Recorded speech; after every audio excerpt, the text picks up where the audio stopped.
There is no single rule in human society that declares which objects must be used as money and which objects must not. Throughout every age, people have exchanged goods not only for the value they can use right away, but also for the possibility of exchanging them later for something that better meets their needs. The very moment an individual accepts an item mainly because he expects someone else to accept it in the future, that item becomes money in a practical sense. This simple human behavior is at the heart of all monetary systems. Since human beings differ widely in taste, culture, technology, and circumstance, their understanding of what counts as money has also changed and evolved across centuries. History shows an enormous variety of items that people have selected as money. Gold and silver are the most famous examples because they remained desirable and durable through many generations. Yet they are far from the only cases.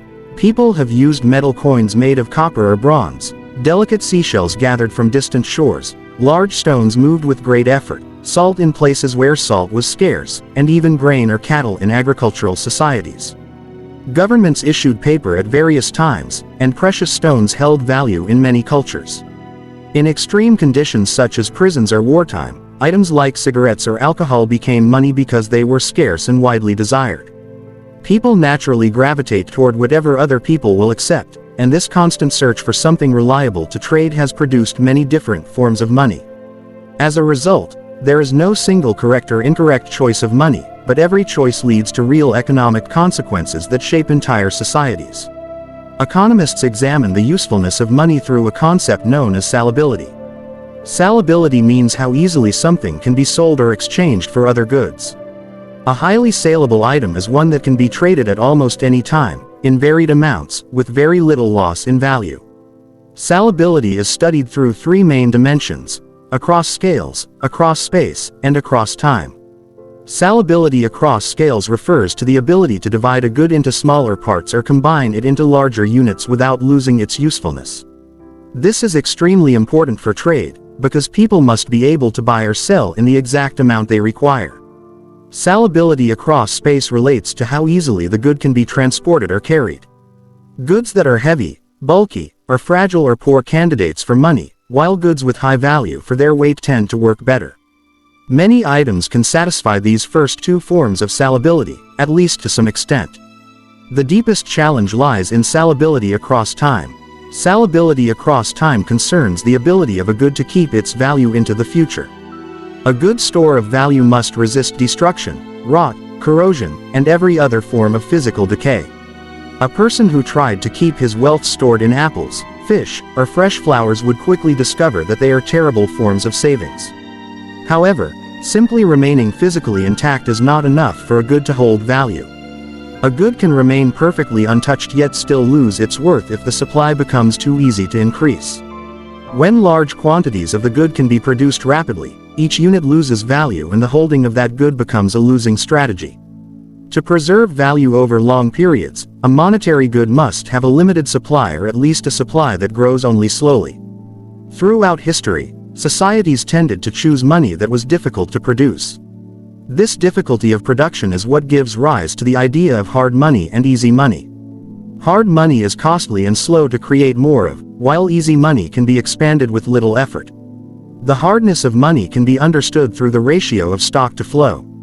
Stock is the total amount of the good that already exists. Flow is the amount that will be produced during the next period of time. If the stock is large and the flow is small, the value of the existing supply remains stable. If the flow is large compared to the stock, the value can collapse quickly. This stock-to-flow ratio helps us understand why some forms of money endure and others vanish. When people save in a hard money with a high stock-to-flow ratio, rising demand pushes the price up. Producers may try to create more, but because the stock is already massive, new production barely affects the price. In contrast, when people save in an easy money with a low stock-to-flow ratio, any rise in demand encourages producers to create new units rapidly. This increase in supply drives the price down and destroys the savings of those who placed their trust in that form of money. This process is known as the easy money trap. Anything used as a store of value will attract attempts to increase its supply. If it is easy to increase, it will fail as a store of value and punish the people who used it. The opposite is also true. Any form of money that continues to be used over long periods must be difficult to produce or difficult to increase in supply. When natural events or technological discoveries change the cost of producing a monetary good, the status of that good changes as well. When improved tools or foreign traders made seashells easy to obtain, societies that once relied on them quickly abandoned them.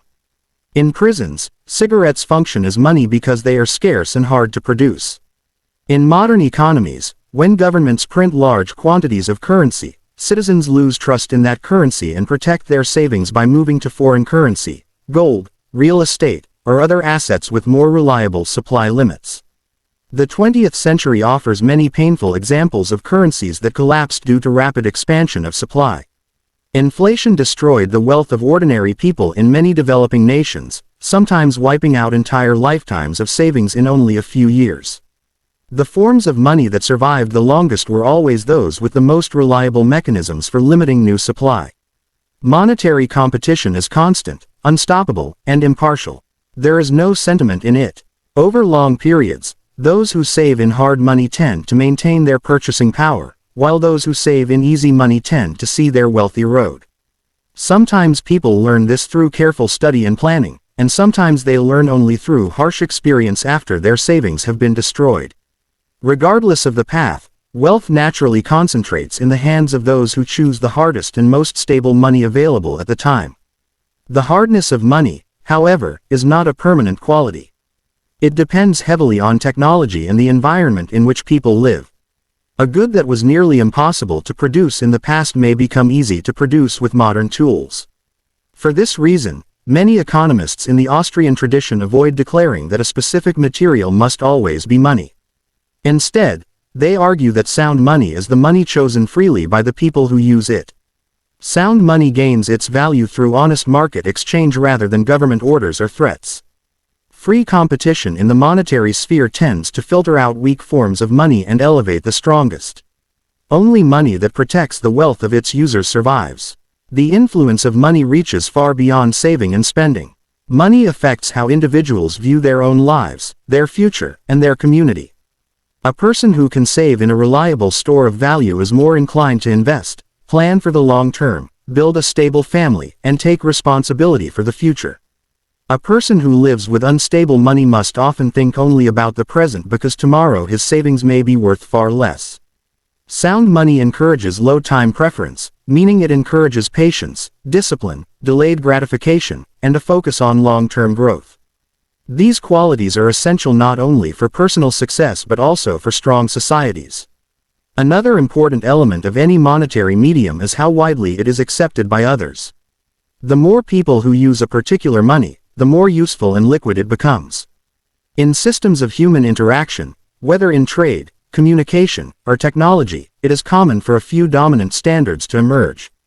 This happens because the value of joining a network increases as more people join it. The same principle explains why a small number of social platforms dominate modern communication. Money also follows this network effect. Once a monetary good becomes widely accepted, its acceptance creates more acceptance in a reinforcing cycle.